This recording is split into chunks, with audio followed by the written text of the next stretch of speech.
Rahmatullah wabarakatuh. Bismillahirrahmanirrahim. Alhamdulillahi rabbil alamin. Wassalatu wassalamu ala asyrafil anbiya'i wal mursalin Sayyidina wa maulana wa habibina wa syafi'ina wa qurrati a'yunina Muhammadin wa ala alihi wa ashabihi ajma'in. Amma ba'd. Alhamdulillah, kita bersyukur kehadirat Allah SWT yang senantiasa melimpahkan nikmat karunia kepada kita semuanya, sehingga di pagi hari ini kita oleh Allah masih diberi sehat, diberikan kemudahan untuk melaksanakan sholat subuh berjamaah yang kita awali dengan sholat sunnah, sholat tahiyatul masjid, dan sholat qobliyah subuh atau sholat fajar 2 rakaat. Mudah-mudahan apa yang sudah kita tunaikan dalam mengawali aktivitas kita di pagi hari ini akan membawa keberkahan dalam kehidupan kita, keluarga kita, dan semoga kita bisa istiqomah untuk menunaikannya sampai ajal menjemput kita semuanya. Allahumma amin. Hari ini sudah sampai pada bulan Dzulhijjah, tanggal pinten iki? Tanggal 7, ya. Kita disunahkan untuk melaksanakan puasa di bulan Dzulhijjah mulai dari tanggal 1 sampai tanggal 9. Tapi biasanya sing rajin poso niku ibu-ibu. Bapak-bapak ini sebagian banyak atau sebagian besar ngambil puasanya hari Senin dan Selasa. Itu Tarwiyah dan Arafahnya. Nah, ibu-ibu biasanya mulai tanggal 1 pun kathah sing poso, termasuk poso Senin Kamis sing rajin ibu-ibu. Bapak-bapak niki poso tapi napa-napa kersa. Dan hari Rabu kita masuk pada 10 Dzulhijjah. Kita disunahkan untuk mengikuti sholat Idul Adha dan melakukan penyembelihan hewan kurban. Karena itu kita yang oleh Allah diberikan rezeki yang longgar, kita berkurban untuk tahun ini, karena kurban itu tidak hanya setahun, seumur hidup sekali. Kalau haji seumur hidup sekali cukup, tapi kalau kurban itu setiap tahun. Sehingga Rasulullah menyatakan siapa yang diberikan kelonggaran rezeki walam yudhahi, kemudian tidak mau menyembelih hewan kurban, apakah seekor domba, kambing, atau urunan 7 orang untuk menyembelih seekor lembu atau sapi atau unta, karena di sini nggak ada unta, yang ada sapi, untanya cuma ada di kebun binatang. Maka fala yaqrabanna musallana, jangan mendekati musolaku. Artinya betapa pentingnya nilai kesunahan untuk berkorban itu. Dan berkorban hakikatnya adalah membunuh sifat-sifat kebinatangan kita.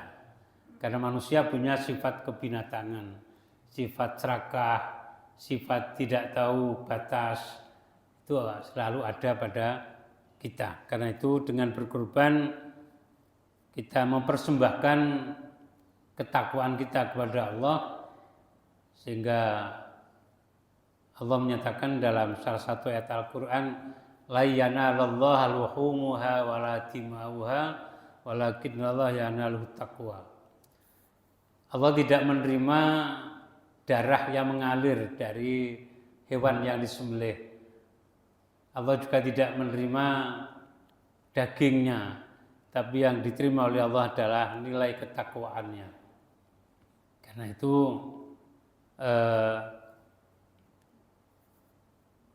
hewan kurban yang kita sembelih semata-mata sebagai wujud kita untuk menghilangkan, untuk membunuh nilai sifat kebinatangan yang hampir atau selalu ada di dalam diri kita ini. Sehingga dengan berkorban itu kita tidak menjadi manusia yang serakah, manusia yang tidak tahu batas aturan, yang selalu memperhatikan kepada nilai-nilai kehidupan baik agama, sosial, dan lain sebagainya. Mudah-mudahan kita semua hanya diberikan kelonggaran rezeki dan insya Allah di antara kita sudah ada yang membeli hewan kurban untuk kita sembelih pada hari Idul Adha nanti atau 3 hari setelah Idul Adha, yaitu hari-hari tasyrik. Kita akan melanjutkan kajian surah Abasa. Kita baru sampai pada ayat 17. A'udzu billahi minasyaitonir rajim. Bismillahirrahmanirrahim. Qutilal insanu ma akfarah min ayyi syai'in khalaqahu min nutfatin khalaqahu faqaddarah. Binasalah manusia, alangkah amat sangat kekafirannya. Dari apakah dia menciptakannya? Dari setetes mani atau sperma. Dia menciptakan lalu menentukannya.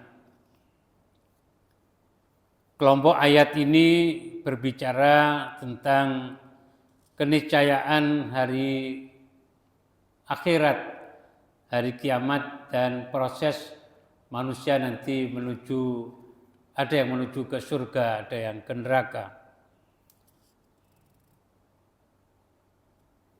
Dan sikap manusia yang durhaka terhadapnya.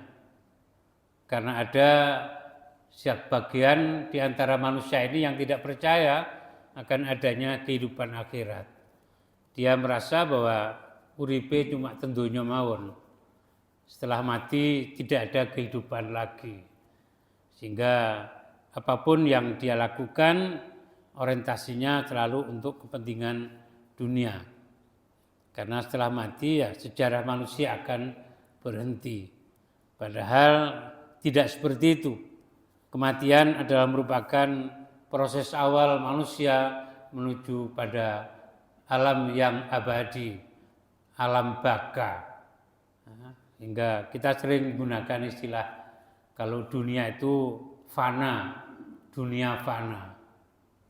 Tapi kalau akhirat itu alam baka, artinya kekal, bakok.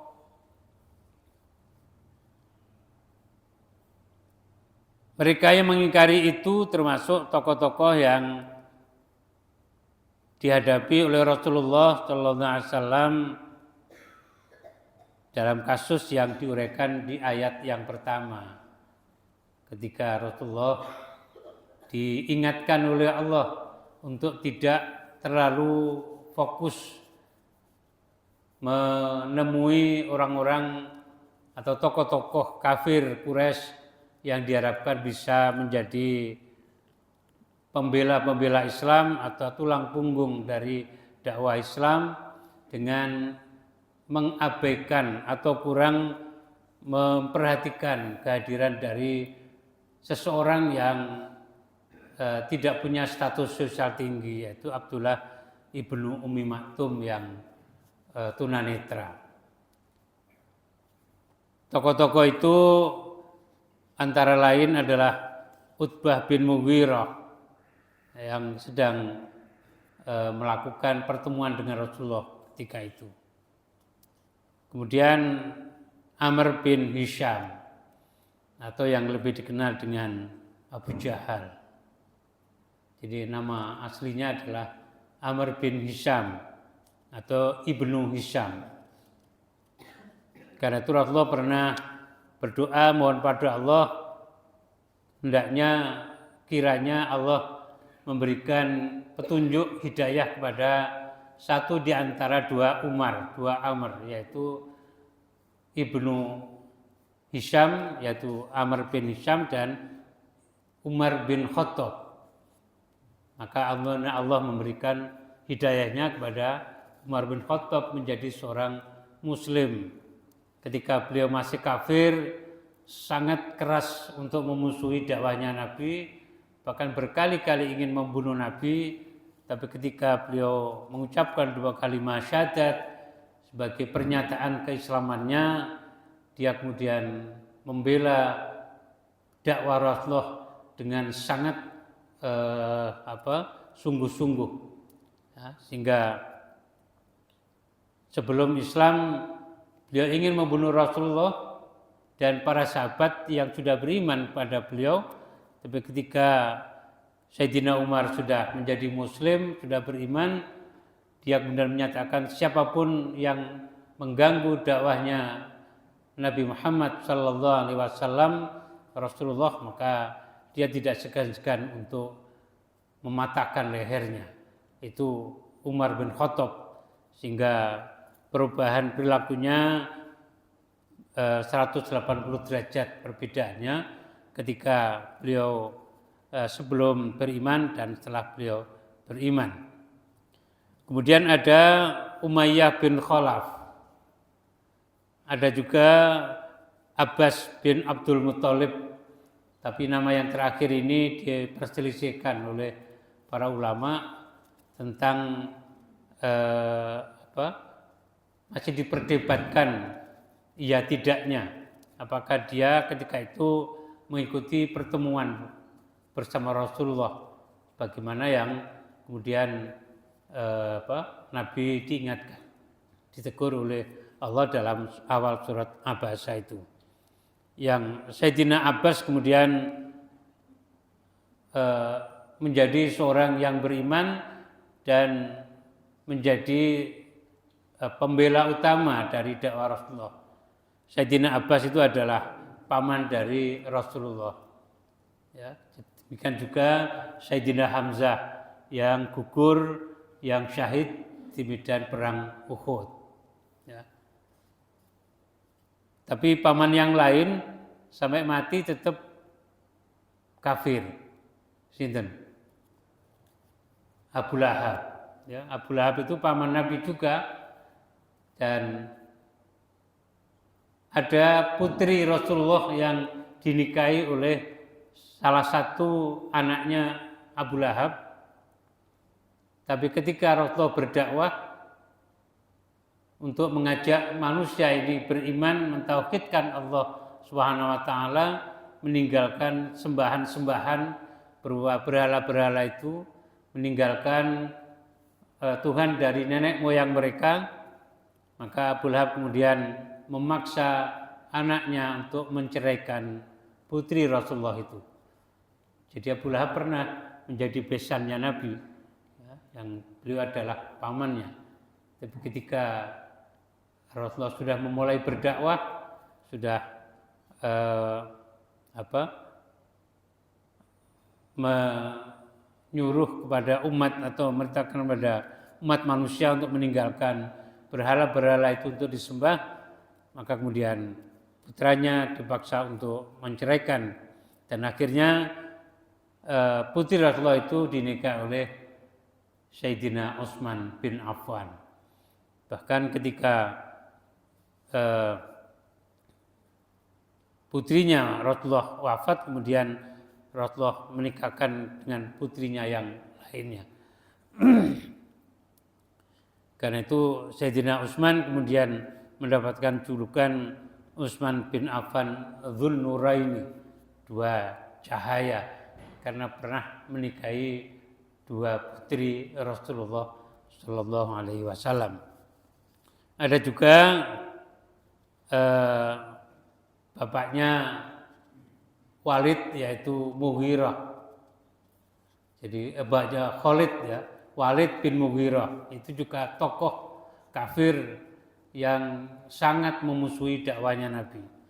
Tapi putranya Walid sekalipun pernah menjadi panglima perang kaum Quraisy kafir pada perang Uhud, tapi akhirnya setelah itu menjadi seorang yang beriman, jadi muslim, dan bahkan Rasulullah kemudian dijadikan sebagai panglima perangnya. Tapi bapaknya Walid bin Mughirah ini sampai mati tetap menjadi seorang kafir. Para jamaah sekalian,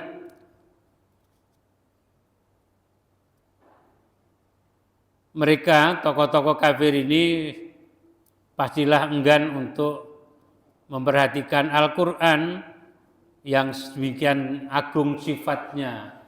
Karena itu Al-Quran disebut juga dengan Kitabun Karim, kitab yang mulia, kitab yang agung, karena berisi tentang tuntunan petunjuk sehingga manusia mampu untuk mentauhidkan Allah dan beribadah hanya kepada Allah saja. Karena sungguh binasalah manusia yang durhaka. Alangkah amat sangat besar kekafirannya. Ma akfar, kok kebangetan kafir. Kok begitu kuat kafirnya. Tidak sekedar tidak percaya, tapi menentang dan memusuhinya.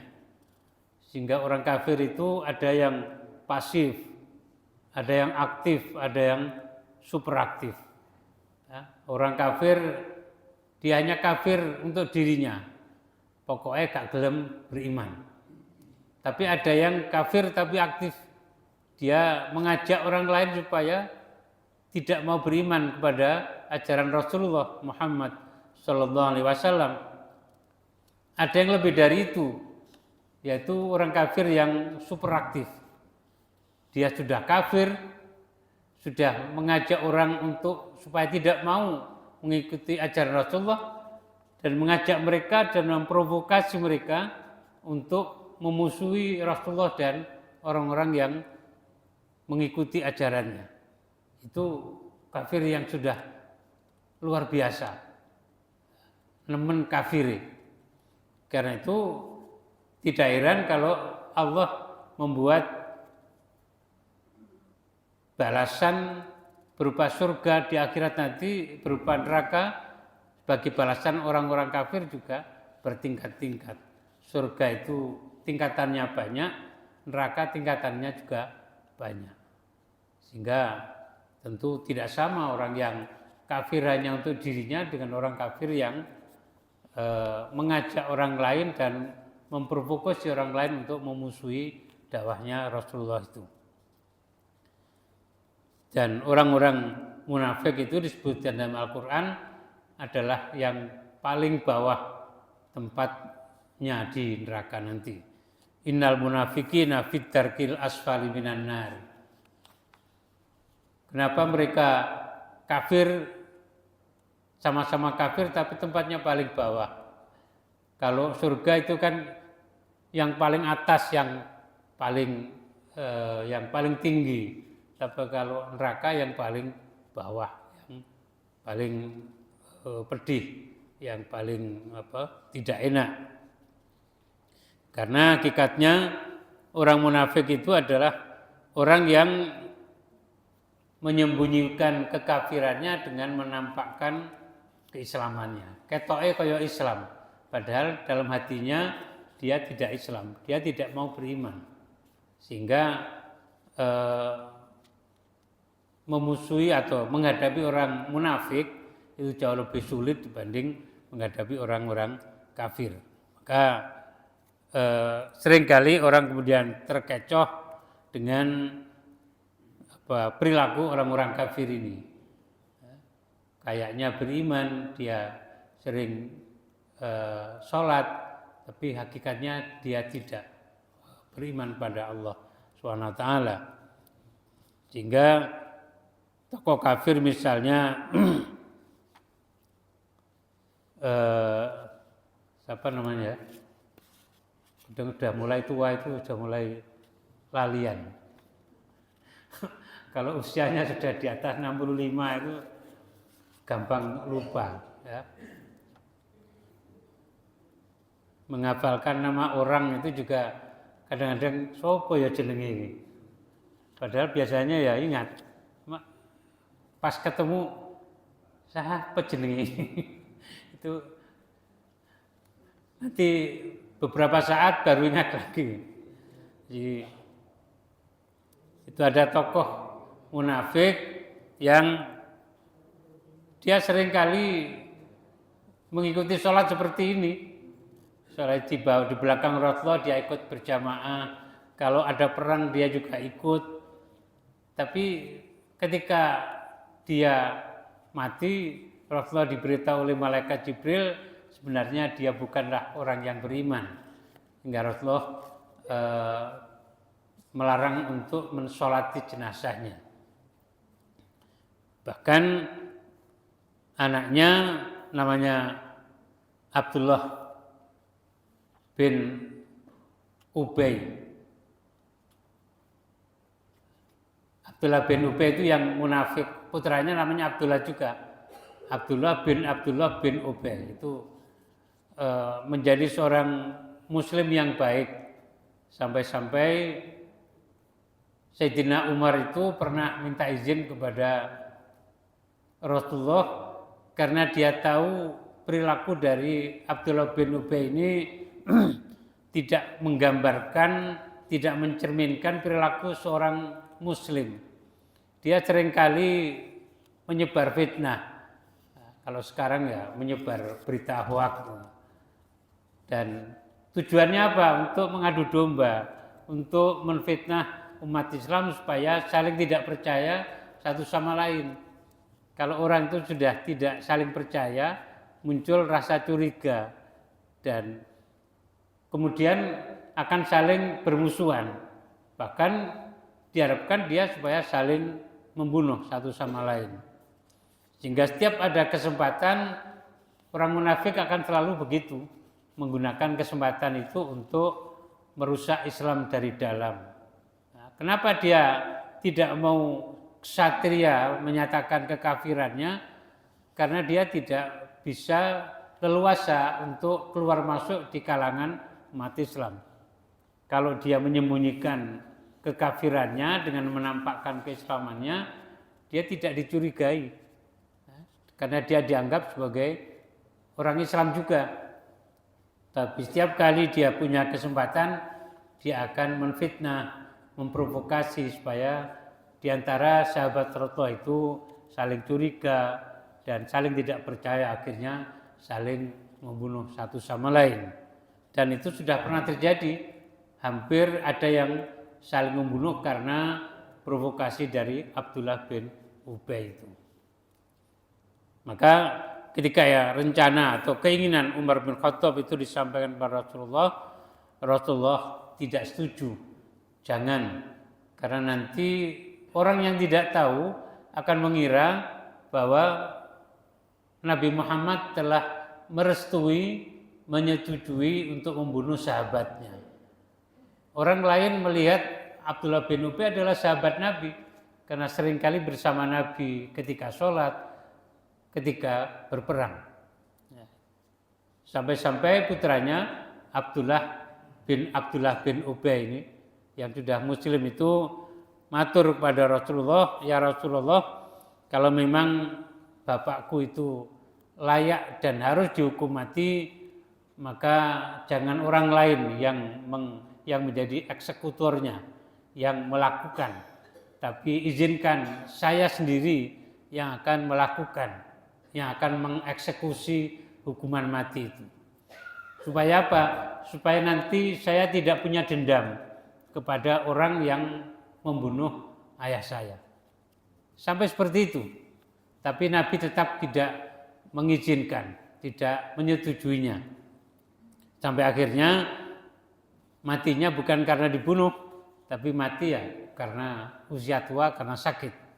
Itu orang munafik dan taunya yang tahu hanya Rasulullah saja, orang lain tidak tahu kalau Abdullah bin Ubay itu adalah seorang yang munafik.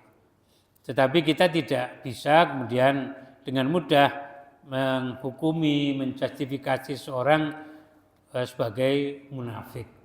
Munafik yang sejati tentu tidak bisa karena kita tidak tahu hatinya orang. Ya, kita duduk jejer kan kita tidak saling tahu. Yang di sebelah saya ini, sebelah kita ini sedang punya rencana apa, itu kan saling tidak tahu. Mari gini harap lapo, itu kan tidak tahu. Ya, masing-masing punya rencana yang kita baru tahu kalau diberitahu atau kalau sudah ngomong. Mari kok masjid, aku harap gini. Tapi kalau belum, ya masing-masing nggak akan tahu. Yang tahu hanya Allah saja. Dan malaikat pun tidak tahu gerak hati orang, sehingga malaikat baru akan mencatat niat baik orang setelah diberitahu oleh Allah Subhanahu wa taala.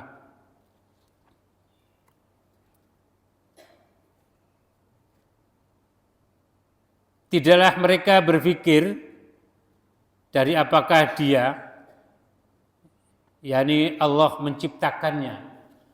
Orang-orang kafir termasuk yang munafik juga, mereka tidak pernah memikirkan bagaimana Allah menciptakan manusia dan bagaimana perjalanan hidup manusia itu.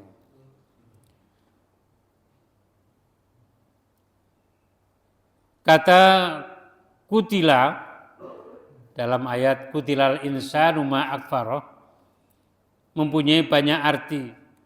Salah satu di antaranya digunakan sebagai doa jatuhnya kebinasaan atas perilaku buruk. Ia juga digunakan untuk menampakkan keheranan atas sesuatu, baik sesuatu itu indah maupun buruk. Yang dimaksud di sini adalah doa sekaligus keheranan atas sikap buruk. Orang sering heran hal-hal yang sifatnya tidak baik atau juga heran karena sesuatu yang sangat baik, yang indah. Sehingga ketika kita melihat ada orang yang sangat jelek perilakunya, kok ono kayak ngono. Kok ada orang yang kayak gitu? Kan kita heran. Nek menungso rasanya enggak seperti itu. Dia masih punya sifat kasih sayang. Binatang saja itu punya sifat kasih sayang.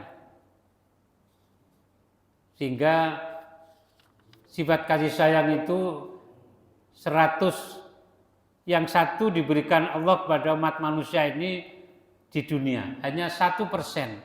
Yang 99% nanti diberikan di akhirat. 1% saja kita sudah bisa saling mengasihi satu sama lain. Kita bisa saling membantu, tolong menolong. Bahkan binatang yang buas sekalipun punya sifat kasih kepada anak-anaknya. Tidak ada ceritanya anak macan dimakan sendiri. Ya. Dia makan anaknya binatang lain, tapi dia tidak pernah makan anaknya sendiri karena dia masih diberi rasa kasih sayang oleh Allah sekalipun dia binatang buas. Apalagi yang bukan binatang buas tentu punya sifat yang kasih sayang yang lebih kuat lagi, lebih besar lagi. Karena itu kalau kita ingin mendapatkan kasih sayang Allah, didoakan oleh malaikat untuk selalu mendapatkan kasih sayang dari Allah, hendaknya kita selalu berusaha memberikan kasih sayang kita kepada makhluk yang ada di bumi. Irhamu man fil ardi yarhamkum man fis sama. Itu dawuhnya Rasulullah. Kasih sayangilah, rahmatilah semua makhluk yang ada di muka bumi ini, niscaya kalian akan mendapatkan kasih sayang yang ada di langit. Malaikat akan mendoakan pada Allah untuk mendapatkan kasih sayang dan Allah akan memberikan kasih sayangnya kepada kita semuanya ini. Tapi kalau kita tidak pernah memberikan kasih sayang kepada makhluk lain, jangan pernah berharap kita akan mendapatkan kasih sayang kepada dari Allah Subhanahu wa taala. Kata faqaddara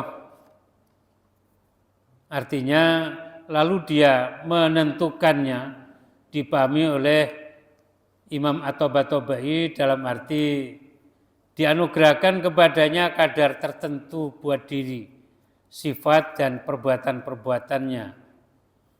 Ia tidak dapat melampaui fase yang ditetapkan untuknya atau melampaui batas yang ditentukannya baginya, karena ia telah diliputi oleh pengaturan ilahi dari segala penjuru. Allah telah menetapkan banyak hal dalam diri kita, termasuk ketetapan berapa kita menghirup udara segar di dunia ini. Kita hidup berapa lama, itu kita tidak pernah bisa melampaui ketetapan Allah itu. Dan kita tidak tahu ketentuan yang berlaku untuk kita. Karena itu kita selalu berusaha untuk menjaga supaya kita tetap sehat. Dengan sehat itu kita bisa mengarungi kehidupan ini dengan baik. Panjang umur yang panjang bisa dalam arti secara nominal atau angka, atau panjang dalam arti nilai. Artinya umurnya penuh dengan makna, umurnya penuh dengan karya, penuh dengan nilai kemanfaatan. Demikian juga Allah menetapkan rezeki seseorang. Kita tidak akan pernah bisa melampaui batas rezeki yang kita miliki. Tapi kita akan tidak tahu berapa batas atau kadar rezeki kita. Karena itu kita diperintahkan untuk berikhtiar maksimal, menggunakan segala potensi yang kita miliki untuk mencari kehidupan ini, untuk mencari nafkah dengan cara yang baik, dengan cara yang halal, dengan cara yang tidak merugikan kepada orang lain. Tapi pada dasarnya kita tidak akan pernah bisa melampaui batas yang ditentukan oleh Allah Subhanahu wa taala.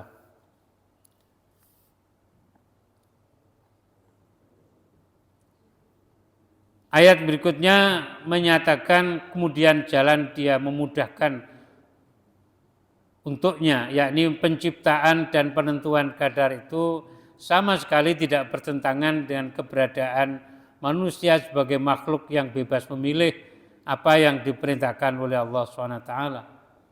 Sehingga Allah akan memberikan sesuatu kepada manusia bisa jadi karena pilihan-pilihannya. Ketika kita tidak memilih Islam sebagai agama yang kita anut, maka Allah pun tidak memberikan petunjuk kepada kita.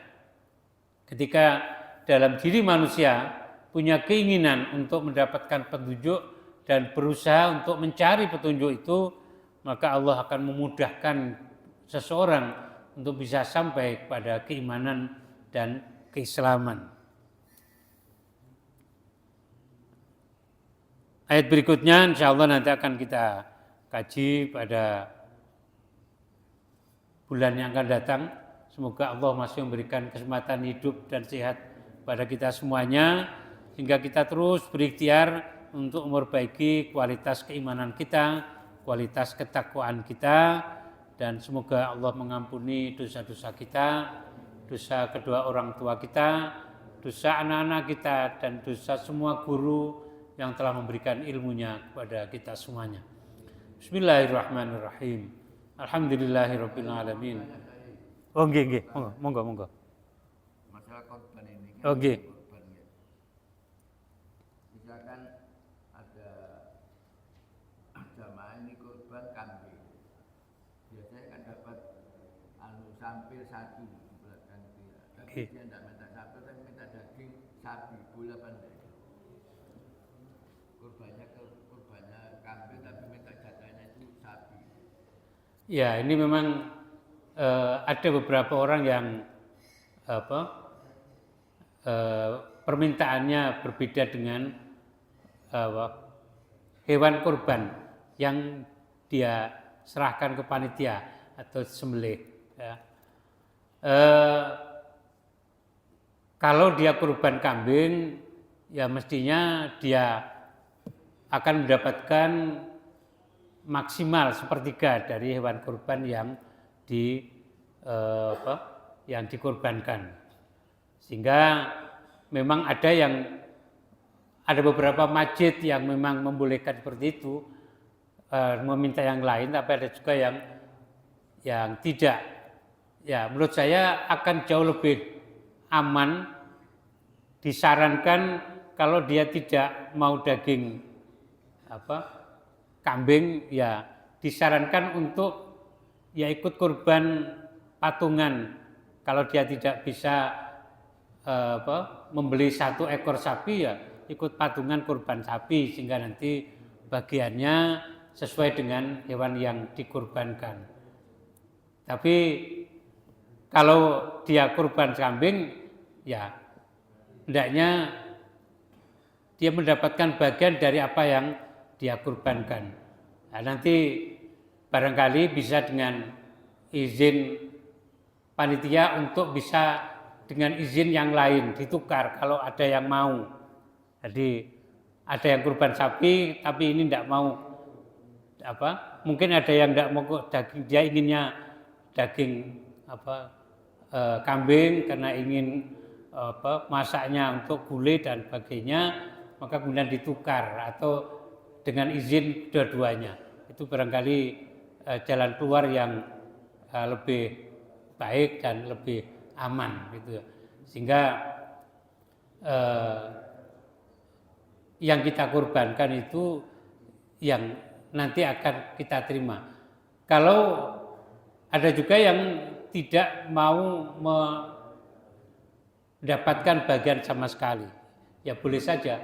Ada yang diserahkan sepenuhnya kepada panitia untuk nanti dibagikan kepada jamaah yang lainnya.